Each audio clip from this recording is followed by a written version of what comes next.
د جګړو نه پاتې ماینونه او ناچاودي توکي د زرګونو افغان ماشومانو او نورو ملکي وګړو د ژوند لپاره جدي ګواښ ګڼل کېږي.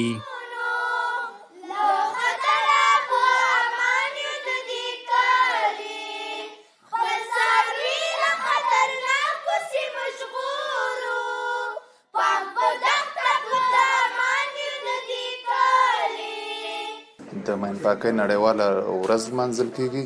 هغې د نندارتون په خاطر باندې موږ دغه شیان د نمایش په خاطر راوړي دي. هغه معلولین چې هغو پښې کته شوي دي هغو دپاره موږ دغه پروسیزونه راوړي دي. چیزای به نمایش ماندیم که برای قربانیان این است که استفاده کنه، ویلچیر و توالچیر و اکسلری و سمپلیستیک و غیره. د کابل په انټر کانټیننټل هوټل کې د ماین پاکۍ د نړیوالې ورځې د نمانځنې په مراسمو کې د پیښو پر وړاندې د چمتووالي ملي ادارې او د ماین پاکۍ د نړیوالو بنسټونو استازو ویل په افغانستان کې د تیرو جګړو او ناخوالو له امله ډېری ناچاودي توکي او ماینونه پاتې شوي دي چې د ګڼ شمېر ماشومانو، کوچیانو او نورو کلیوالو خلکو ژوند له ګواښ سره مخ کوي. تقریبا د میاشتې په افغانستان کې د 50 کسو په شاوخوا کې کم یا زیات د ماینو ښکار شوي 50 کسه یا 80 کسه دغه خوږېږي په ماینو باندې، چې دا تعداد چې دی کله کله ډېرې کله لږې او روزانه چې موږ ته معلومات کېږي دا د کم خلک ډېر د دې ښکار کېږي دا په افغانستان کې په ډېر مسکنت دی. نو دغه ماشومانو دا کوچیانو دا ګرځي په دغه انبارو په دې خرابو کې ګرځي، په اوسپنه پسې ګرځي، د دې سر نه خلاصېږي. هغه یو داوان مرمۍ پیدا کړي او بل شی پیدا کړي او سرګلوله پیدا کړي، دوی د اوسپنې په خاطر راټوله کړي چې راټولوي یې چې اوس یې هلته د اوسپنې په نامه خرڅه کړي، هغه بیا د بند پټاو سي. نو دا کوچنیان اکثر یا شهیدان کې او یا معلولین کې چې پښه او لاس یا داسې ورپرې کړي. نو په دې خاطر چې د خلکو به دا فکر چې جنګونه خو ختم شول، ماینونه ختم دي. نو ماینونه ختم نه دي، یوازې ماینونه هم نه دي، دغه د جنګو مرمیو، سرګلولي او نور شیان دا په د انبارو په دغو ځایو کې پراته دي چې اکثره خلک یې ښکار دي. د ماین پاکولو د پروګرام مسؤلینو ویل که څه هم له کلونو را په دېخوا په افغانستان کې د ماین پاکولو پروګرام پر مخ روان دی، خو لا هم 1150 کیلومتره مربع سیمه کې ماینونه او ناچاودي توکي شتون لري چې په دې برخه کې جدي هڅو ته اړتیا لیدل کېږي. د جګړو پر مهال په میلیونونو د پرسونل او وسایطو ضد ماینونه ښخ شوي او همدارنګه په میلیونونو ناچاوده توکي د هېواد په بېلابېلو سیمو کې پاتې شوي دي چې د خلکو ژوند ته جدي ګواښ پېښوي او پاکول یې بسیار مهم دي.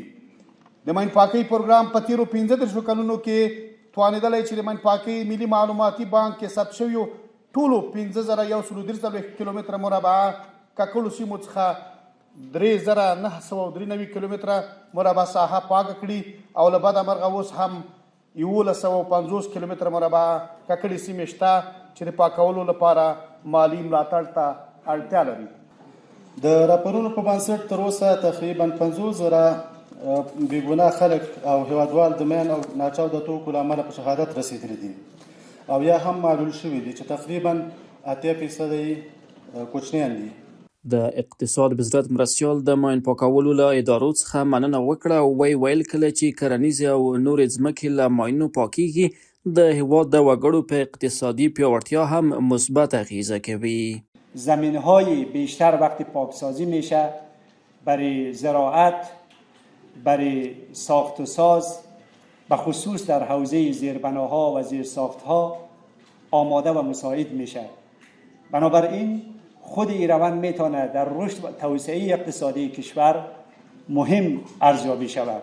د عامه روغتیا وزارت مسؤلینو هم په دغه مراسمو کې د ماین د خطرونو په اړه ویناوې وکړې او ویل چې ماینونه یو ګڼ شمېر افغانانو ته جسمي او رواني زیان اړوي. حوادث ناشی از ماین‌های زمینی علاوه بر آسیب‌های جسمی میتواند منجر به مشکلات روانی جدی شود.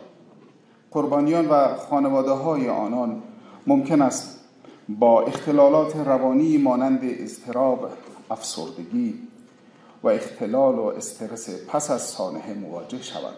د ایران سفیر هم په دغه مراسمو کې ګډون کړی و او له نړیوالې ټولنې او ګاونډیو هیوادونو یې غوښتنه وکړه چې له افغانستان سره د ماین پاکولو په برخه کې همکاري وکړي. امیدوار هستیم که جامعه جهانی از فرصت به وجود آمده نگاه دقیق‌تر و جدیدتری رو به افغانستان داشته باشه، به دلیل اون که به هر حال همچنین که گفته شدن افغانستان یکی از کشورهای به هر حال مبتلا به موضوع مین هست و لازم هست که هم کشورهای همسایه و هم جامعه بین‌الملل در واقع مقامات افغانستان رو در ارتباط با مسئله پاکسازی و مینزدایی از مناطق آلوده کمک کنه.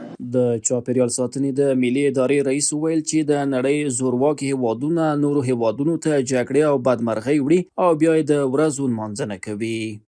په افغانستان کې د بمونو مور استعمال شوه، دا د لسهاوو ماینونو نه ډېره مضره وه.